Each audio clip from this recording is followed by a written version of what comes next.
I upgraded the motor to an NTM 2836 1300 kV motor. I did that because I found that the original motor, it was okay, I can't really knock it, but I needed a bit more power. After I'd fitted this NTM upgraded motor, I flew it with this 7x5 APC propeller. It gave me 450 watts and it gave me plenty of clearance between the tip of the blade and the fuselage. On a full 8x4 propeller, that distance is quite close, and this motor, including the original motor, does flex a little bit on its motor mount. The 7x5 prop was what I wanted, apart from the fact that it made a lot of noise. So I've replaced that with a cut down 8x6 propeller. At 8 inches it was too close to this fuselage, taking into account that flex that I've just mentioned. So I snipped the ends off with a pair of scissors and then sanded them round and then balanced it to what I have now. And I have test flown it and I'm very happy with 7.5 inch by 6 propeller. Whilst it isn't as quiet as I'd like it to be, because it's still quite small, the noise footprint is a lot more gentle.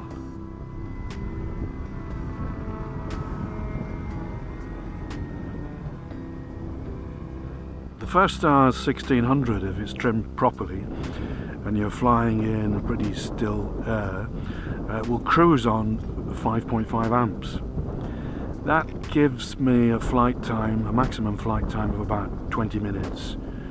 Now I don't fly for 20 minutes, but I certainly fly for 15 using a 4-cell 2.2 amp hour battery. Because I fitted a larger motor, that motor's going to generate more heat. So the original air intake was quite small. I've enlarged that with a Dremel just to make sure that more air gets into there and that the motor has a good circulation of air over it. This is the C of G position marked on the undersurface of the wing, and this is my new C of G position. The original C of G is 65mm and my C of G is 80mm. I find it flies a lot better at 80mm than it does at 65. Before I launch, I trim to full up elevator.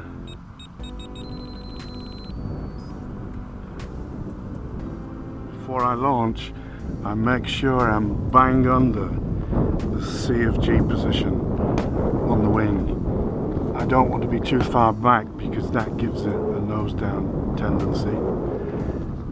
Just my thumb there is in line with this C of G mark here that I've got, and it feels right.